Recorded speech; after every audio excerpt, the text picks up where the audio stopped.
Hello, Leominsterites. I'm really excited to be back for representing Leominster with two special episodes coming up. So today's episode and next month's episode, we're going to get a chance to talk to all of the candidates for the Worcester and Middlesex Senate seat that Jen Flanagan vacated. So I'm really excited to have Sue Shalafu-Zephyr, Michael Kushmarek, and Mike Mahan on the show today. Just got some really easy questions to help you get to know them a little bit better and do your research before you head to the Democratic primary on November 7th. So we're first joined by Sue Shalafu-Zephyr. Thank you very much. Sue, I wanted to know what inspired you to run for the Worcester and Middlesex Senate seat. Thank you very much, Natalie, for having me on. I got into public service over 20 years ago and was involved locally in a very important issue at the time, and it was about protecting our watershed, protecting specifically the Notown Reservoir.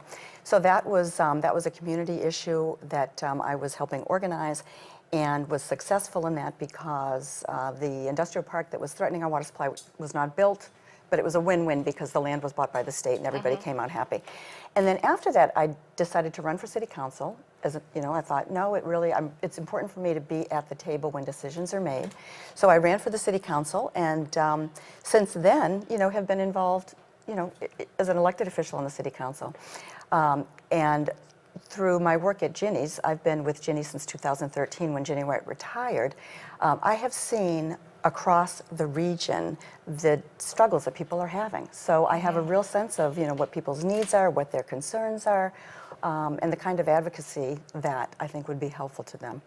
So from the work that I've done locally on the City Council, specifically on education funding, I've been a real advocate for that locally.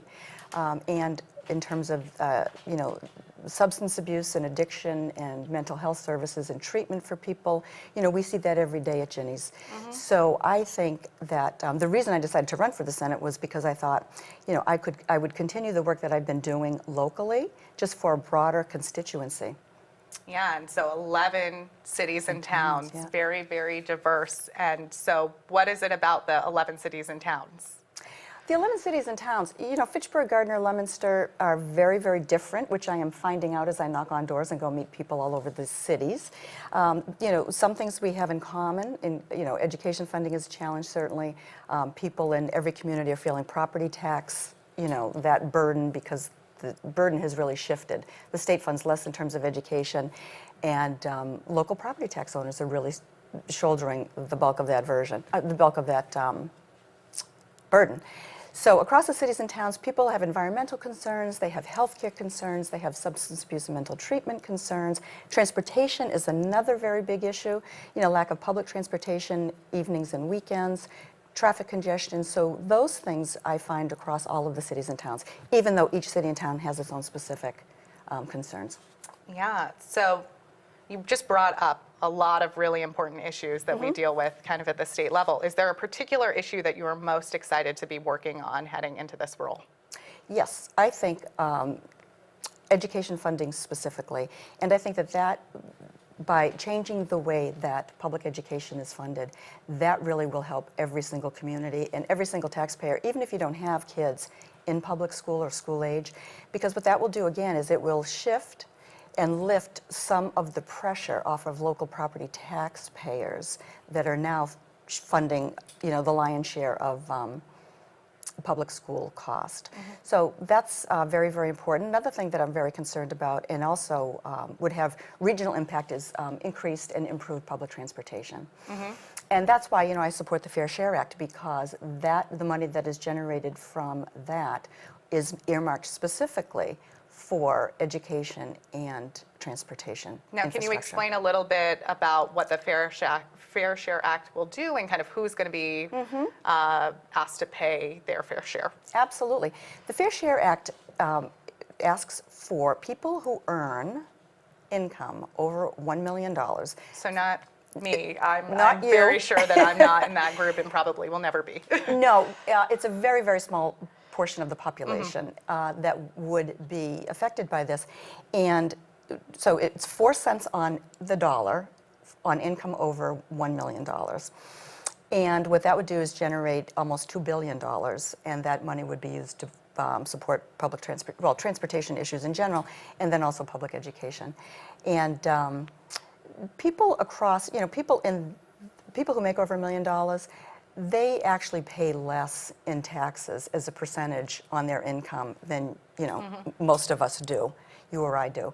So this is a way, again, it's called the Fair Share Amendment because, it will effectively boost what they're paying and make it comparable to what normal working families and individuals are paying. Yeah, and make sure that it's going into those things that we all Absolutely. believe are public goods, like our roads Absolutely. and bridges, our education. Yeah. Public transportation, traffic congestion is a huge problem. It not only affects people that are trying to commute to work, but it affects businesses that are trying to get their goods and services, and also their employees to work. So their goods and services to other locations for sale. So it's a regional problem. And again, the revenue from the Fair Share Amendment would be specifically targeted to address those issues. And are there any specific solutions that you would like to see that money go to? Absolutely. We need additional money for just repairing. I mean, on a very basic level, just repairing our roads, which are terrible. There are some bridges that are unsafe throughout the region. And we really need to extend commuter rail. Absolutely. So we've got one more question for Okay. you. Why are you the best choice in the Democratic primary on November 7th? I am the best choice, Natalie, because I have the experience to really get the job done. I have many years on the city council. I have a business background. I have a master's degree in business. I know my way around a budget, which I think is really important because that's a huge part of what the legislature does. My experience at Ginny's dealing with people from across the region and trying to help and support them with their needs, also has given me a perspective and really has shown to me what people's needs are across the region. So I have both, municipal experience, but I also have, my nonprofit, Ginny's experience, and, helping people where they're at. I mean, I've had a mother come to me, she's come to me twice in terms of, seeking treatment for her 24-year-old son who was injured as a hockey player in high school. And I'm sure you hear these kinds of stories. They're terrible, and we really need, that's another very important issue that I've come into contact with through my work at Ginny's that really we need to deal with on the state level, and we need to provide addiction treatment services, mental health services, and really get people with substance abuse problems on the long-term road, to sobriety and healthy living. So that's why I think, and I support the $15 minimum wage, that we will implement and put into place over 4 years. So it's a graduated increase to 15, but I support that. I think that's very important for people across the region. And I think I just read that it's going to impact more than 50% of people out here in Central and Western Mass. So that's raising up lots of families. It's raising up lots of families, and you know what? It is also allowing families who work full-time, people who work full-time, to actually be able to afford rent. They can't, on an $11 minimum wage, people cannot afford to pay rent, they can't afford to pay groceries, medicine, they're just very, very strapped. And the other thing that I would say about my experience is I am not afraid to make change. I enjoy making change. And Senator Flanagan was known for that. Absolutely, Senator Flanagan was known for that. So that would be something that I would absolutely, I think, bring with me to the Senate is my experience and my determination, and would be a very strong advocate for people across the region. So we've got about 30 seconds left. Any other last-minute things you want to tell the people of Leominster? Well, people in Leominster know me. I've been working for you for 8 years, I think going into 9 years as a person on the city council. And I would ask the people in Leominster to think about the kinds of things that I have done for them over the years, the kinds of issues that I have advocated for, and also my tenacity and determination in making sure that their voice is heard on the city council. I think, I would ask people to consider my record, and I am happy to run on that. Awesome. Sue, thank you so much for joining me, Thank you. and good luck on November 7th. Thank you, Natalie. Thanks very much. And we will be back with the next two candidates, Michael Kushmerek and Mike Mahan.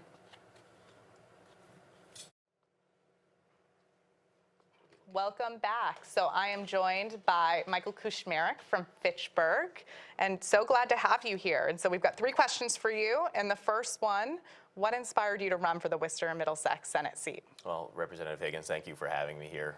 Certainly a pleasure to join with you and talk a little bit about my candidacy. And for me, this is inherently personal. You know, I've had the incredible privilege as a city councilor these past 4 years and council president to work with Senator Flanagan as a colleague. But really, what inspired me to run was not that experience as a fellow elected official, but instead as a constituent of hers. And you know, for me, it was my mother was having a mental health crisis several years back, and it was that moment of helplessness of not knowing what to do as a care provider, as a son, as a child, and being in a situation we don't always know what to do next. And when my mother was stuck in an emergency room for 7 days, and the doctors recommending a course of treatment and the health insurance company saying it was out of network, I didn't know where else to turn. So I called Senator Flanagan, and it was her response and her responsiveness that ultimately stuck with me ever since. And it was that, you know, her and her staff would be with me every step of the way, that my mother would soon be receiving the treatment that she needed to get back on the course towards recovery, and that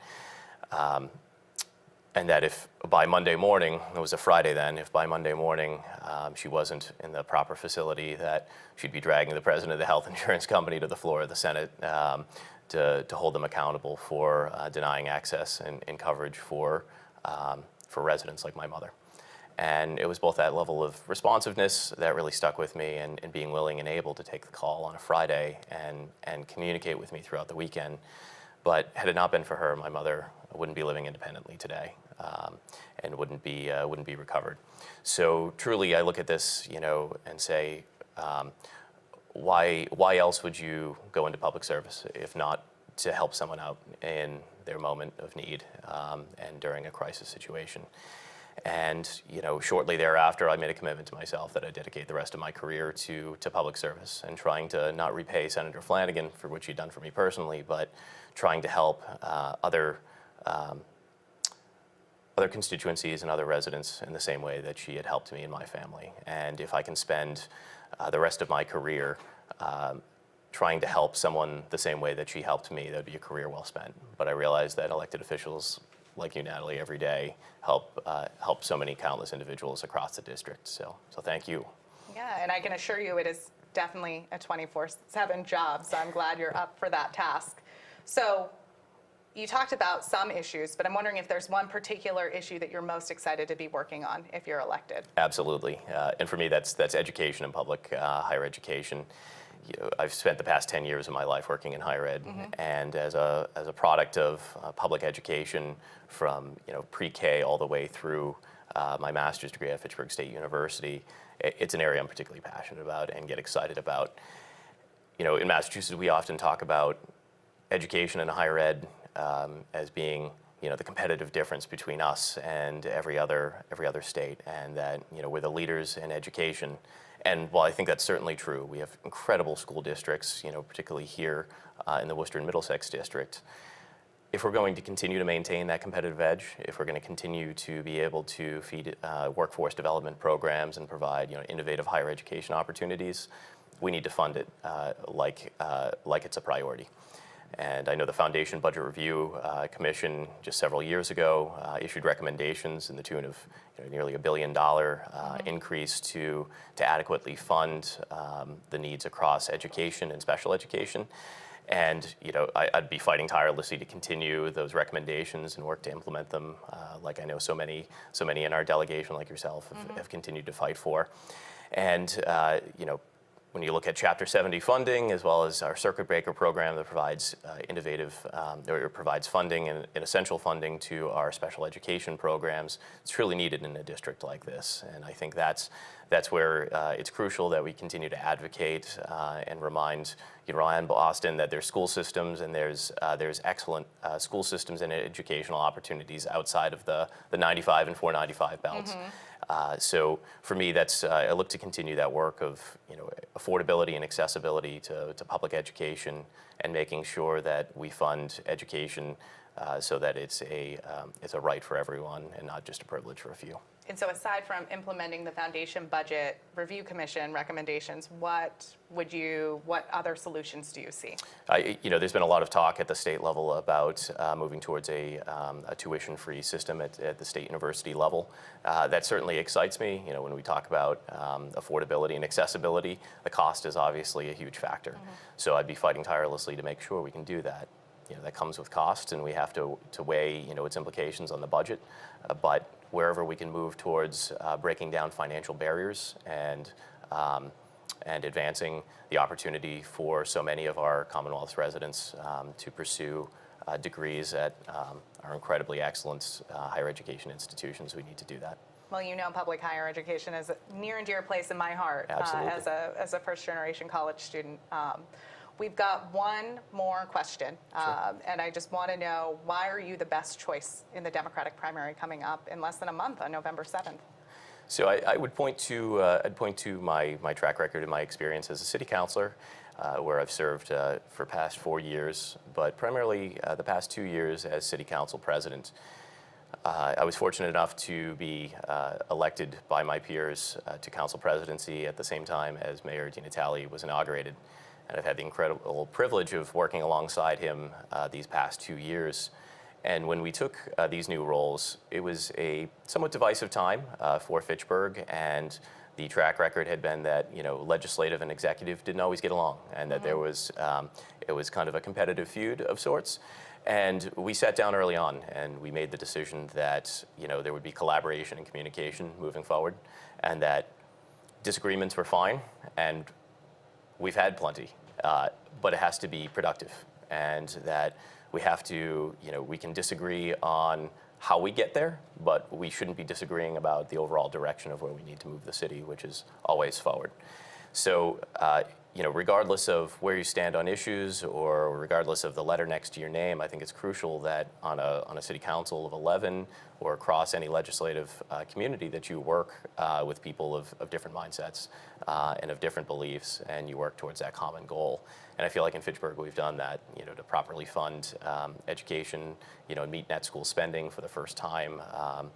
Really in at least a decade in Fitchburg through our normal budgeting process to start the year to fund public infrastructure improvement projects across the city. That doesn't happen without that collaboration and communication, and without creating a strong delegation and coalition moving forward in the city. So that's certainly something I pride myself in having worked with the mayor on in Fitchburg, and that's certainly something I'd look to continue working with this passionate and diligent delegation from the Worcester and Middlesex districts. We have so many incredible elected officials, yourself included, and I certainly look forward to the opportunity of being able to call you a colleague and work side by side in setting a legislative agenda for the district. And Senator Flanagan has been such a great leader in this delegation, and so Absolutely. I think that there's a role for the senator to play, and we're going to have to step up as reps to make sure that we're making sure this region is having its voice heard. There's a whole lot of folks in Boston, right. But not enough of us out here because we cover a lot larger of an area. So any other last minute, we've got about 30 seconds left. Anything else you want to say to the people of Leominster Sure. before we wrap up? There's always the joke and kind of the rivalry, and it's a friendly one between Fitchburg and Leominster. And but I think at the end of the day, it's important that we remember, our shared objectives and our shared interests in moving forward, and that it's not Fitchburg against Leominster or Fitchburg and Leominster against Gardner. This is really one cohesive region. We need to operate like that, and I look forward to making sure that I represent everyone, not just the people of Fitchburg, but making sure that that those from Leominster feel that they'll have proper representation at the Senate. Awesome. Well, thank you, Michael, for being a part of the show today and getting a chance to help educate the folks in Leominster a little bit more about the candidates. I'm really thrilled to have the three of you on, and good luck. We've got less than a month. Go work even harder than you've even been working. Trust me, I think there's a little more juice in all of you guys. Absolutely. Looking forward to it. So thank you for being on the show, and we're going to come back from a break and be with Mike Mahan from Leominster. Thank you. Welcome back, Leominster. So now I'm joined with my last and final candidate, Mike Mahan. And Mike, I've got 3 questions for you that I've already asked the other 2. All right. So first up, what inspired you to run for the Worcester and Middlesex Senate seat? So, as you know, family service, public service for my family is a calling. You know, watching my father as the mayor of Leominster, watching my mother as city clerk, hearing of my grandfather and his brother as state reps, I've really seen how working hard on others' behalf makes a great difference. And I knew that this was something that I was going to do at some point. What really inspired me to do this, though, was the birth of my children. It And you have 2 drives. girls. I have 2 girls, Finna, who's 5, and Merrick, who's 2. And it really drove it home how we need to be working together to make this region as strong as it can be. And I don't think I should just be working for my family. I think I should be working for everybody's families. Okay, great. So why now? Why this seat? Sure. So most of the service work that I've done over the course of the past 10 years has been regional, whether it's been at Fitchburg State or Health Alliance or even smaller boards like the Thayer Symphony Orchestra or the Boys and Girls Club, all with a regional reach. And I knew as I was looking at where I could have the most impact, I always said to myself, boy, I think that Senate seat would be a real way that you could dig in and wrap your arms around a lot of things that are going on in the region. So. And now you've got the special election. Jem Flanagan, Yeah. I think, surprised all of us. so were you ready? Like what kind of went into the process of like this is a unique situation, a Yeah. really quick run? So my wife and I had discussed this previously. We knew that this was coming at some point. Didn't know when, didn't know what office, didn't know how. Didn't think it was going to be this seat, this way then. I can promise you that. But basically, she was away. She was up in New Hampshire with the kids. They were at Santa's Village and doing their thing. And the press release came out. And I said, oh, goodness. So I called Heather and I said, listen, Senator Flanagan's seat is opening up. What do you think? And she said, what do you mean, what do I think? We know what's going to happen here. And so we talked back and forth about kind of what it meant for the family and made the decision. And a couple of days later, we announced. Awesome. So I've got some questions about like issues that you're most excited to work on. So Sure. like if you're elected, is there one in particular? What are you excited about? There's really 3, to be honest with you. Okay. And 2 are probably the strongest immediate ones that I'd like to push on. And then a 3rd is kind of almost a derivative from working on the other 2. The first is education. You know, I mentioned my daughters earlier, and Finna's 5, and she's in her 3rd year of pre-K. That's a head start she's never going to cede, academically. So I think it's very important that everybody have access to that kind of, head start. So I think universal pre-K and expanding, full-day kindergartens even, things like that are critically important. On the other side, I think that post-secondary vocational education is a real critical way to give folks, it's necessary to give folks access to that so that they can have the skills to enter into, the manufacturing industry in the region is very robust, but there are also new needs that are within the region. And once the workforce has that training, and that can happen through accessible post-secondary vocational training, things that we see at Mount Wachusett Community College, to some degree at Fitchburg State, it will really help. It will help with underemployment. And we have a lot of smart people who want to be doing more. And if we get them access to that training, then they'll be able to. And you said there's a 3rd. So I'm There's waiting for the 3rd. yeah, How so- do we bring these 2 together? So there's actually a 2nd and then Okay. a 3rd. Oh, okay. There's healthcare Okay. as well. I've been on the board at Health Alliance for a while now, and one of the things that I've really seen is the opioid crisis needs to continue to be attacked head on. And kind of one of the things that we're seeing from the opioid crisis is the unmet mental health needs of the region. There's a lot of I mean, I talk about this all the time. yeah, and I know you do, and I know I'm Yeah. not telling you Yeah. anything new, but that But for the needs folks to, who haven't met you, yeah, yeah. that needs to be worked on continually at all levels to make sure that things, the region gets the health care that they need. I think another issue is wellness. I think we need to stress kind of more healthy living, more, get people out of food deserts, that kind of thing. And then to tie it all together, if we hit those two goals, then we have economic growth. But there's still work to do to maximize that. Transportation infrastructure, general infrastructure, as well as improving the housing stock to make it more attractive to a younger workforce. Awesome. Thank you for that. So why are you the best choice in the Democratic primary that's coming up in less than a month on November 7th? So I'm the best choice. I have a long, strong roots within the region, and I understand the needs and the assets of the region and have a very good feel of the climate. And I can provide, that kind of understanding to bring to the Senate.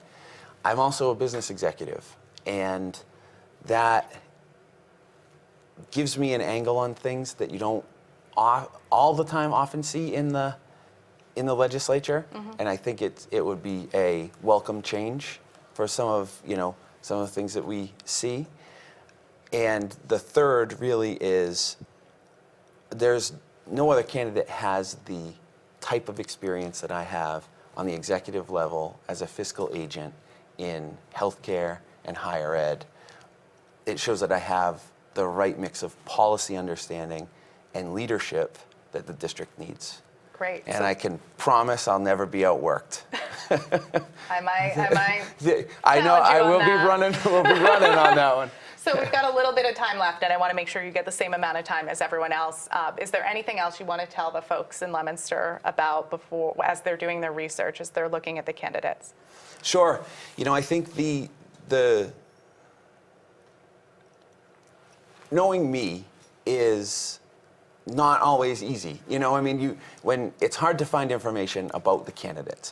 I just want the folks to know whether they're voters now or whether, I make it through the election and I'm a senator. They can access me any way that they'd like. If they want my cell phone, they can have it.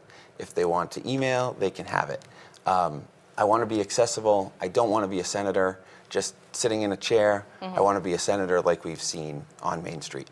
Okay, great. And we're going to be giving everyone's contact information out at the end of this so that folks can get in touch with you more. Great. And I just want to thank you so much for taking the time to come in with me and talk about this and be able to help educate Leominster voters a little bit more. So I'm urging you, please do your research. You've got about a month. The election's on November 7th. We've got 3 unbelievably strong candidates for this Democratic primary, and I'm so proud that we're going to have some really awesome folks stepping up to fill Jem Flanagan's shoes. So please do your research and reach out to these candidates and show up to vote on November 7th. And I will see you next month. Thank you for having me. Yeah, thank you so much.